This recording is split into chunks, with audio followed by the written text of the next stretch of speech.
ஆமாங்க. இந்த பொங்கல் பரிசு தற்சமயம் பார்த்திங்கன்னா அறிவிச்சிட்டாங்க. 3000 ப்ளஸ் மகளிரோடைய உரிமை தொகை ரூபாய் சேர்த்து 4000 ரூபாய் உங்கள் அக்கௌண்ட்டுக்கு வரப்போகுது. யாருக்கு இந்த பொங்கல் பரிசு கிடைக்கும், யாருக்கு கிடைக்காது, எந்த ரேஷன் அட்டைதாரர்களுக்கு இந்த பொங்கல் பரிசு கிடைக்கும், எந்த ரேஷன் அட்டைதாரர்களுக்கு கிடைக்காது, இதுதான் இப்போ இருக்கிற கேள்விங்க. இதை பற்றி தான் இந்த ஒரு வீடியோவில் உங்களுக்கு கிளியராக நான் சொல்ல போகிறேங்க. ஸோ பொங்கல் பரிசு ரேஷன் அட்டைதாரர்களுக்கு 3000 ரூபாய் யாருக்கெல்லாம் கிடைக்கும், யாருக்கெல்லாம் கிடைக்காது. ஸோ இதே பொங்கல் பண்டிகை நெருங்கி வரும் நிலையில் பொதுமக்கள் மிகுந்த ஆர்வத்துடன் எதிர்பார்த்து காத்திருந்த அறிவிப்பு வெளியாகிவிட்டதுங்க. அதாவது 2026ஆம் ஆண்டு பொங்கல் 3000 ரூபாய் பரிசு வழங்கப்படும் என்று அறிவிக்கப்பட்டுள்ளது. ஸோ பொங்கலுக்கு இந்த 3000 ரூபாயை பரிசாக வழங்கலாம் அப்படின்ற மாதிரி ஒரு அறிவிப்பு வந்துருச்சு. மக்கள் மத்தியில் பெரும் மகிழ்ச்சியை ஏற்படுத்தியது. ஆனால் இந்த அறிவிப்பில் அரசுக்கு எந்த ஒரு விஷயத்தையும் தெளிவுபடுத்த வேண்டிய ஒரு கட்டாயம் இல்லை. ஸோ யாருக்கு இந்த பொங்கல் பரிசு கிடைக்கும், இதுதான் இப்போ இருக்கிற மிகப்பெரிய ஒரு கேள்விக்குறிங்க. ஸோ யாருக்கு இந்த ரேஷன் கார்டு வைத்திருக்கக்கூடிய அனைவருக்குமே கிடைக்கும். ஆனால் இந்த அறிவிப்பில் அரசு ஒரு விஷயத்தை தெளிவுபடுத்தியுள்ளது. அதாவது சில ரேஷன் அட்டைதாரர்களுக்கு பொங்கல் பரிசு வழங்கப்படாது என கூறியுள்ளது. இந்த நிலையில் யார் யாருக்கு பொங்கல் பரிசு வழங்கப்படாது என்பதை விரிவாக பார்க்கலாம். வீடு தேடி டோக்கன்கள் விநியோகம் செய்யப்படாங்க ரேஷன் கடை ஊழியர்கள்.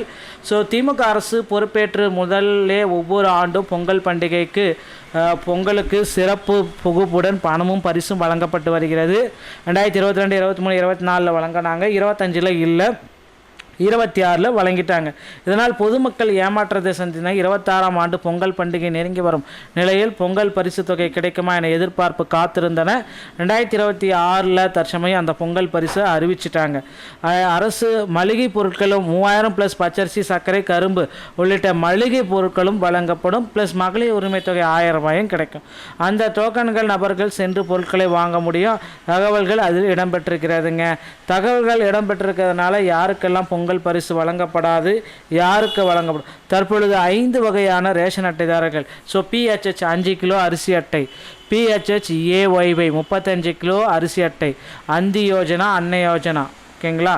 ஸோ இந்த அப்புறம் NPHH அத்தியாவசிய பொருட்கள் அட்டை, இந்த 3 வகையான அட்டைகளுக்கு கிடைக்கும். அப்புறம் சர்க்கரை மட்டுமே. ஸோ எந்த வித பொருட்களும் வழங்கப்படாது. இந்த 2 லாஸ்ட்டாக இருக்கிற 2 அட்டைக்கு கிடைக்க வாய்ப்புகள் குறைவுங்க. ஸோ இந்த மீதி இருக்கிற 3 வகையான அட்டைகளுக்கும் அனைத்து பொருட்களுமே கிடைக்கும். ஸோ ஏன்னா மொத்தம் 5 அட்டைகள் உள்ளன. குடும்ப அட்டை, அந்நியோஜனா, முன்னுரிமை அற்ற குடும்ப அட்டைகள் ஆகியவற்றுக்கு மட்டுமே பொங்கல் பரிசு தொகை வழங்கப்படும் என்று குறிப்புகள் எல்லாமே குறிப்பிட்டே சொல்லியிருக்காங்க. சர்க்கரை அட்டை, பொருட்கள் இல்லாத அட்டைகளுக்கு பொங்கல் பரிசு தொகை வழங்கப்பட மாட்டாது. இதையும் அவங்க தெளிவாக குறிப்பிட்டாங்க மக்களே. ஸோ அதனால் பொங்கல் பரிசை பெறுவதற்கு இப்போந்தே உங்களை தயார்படுத்தி கொள்ளுங்கள்.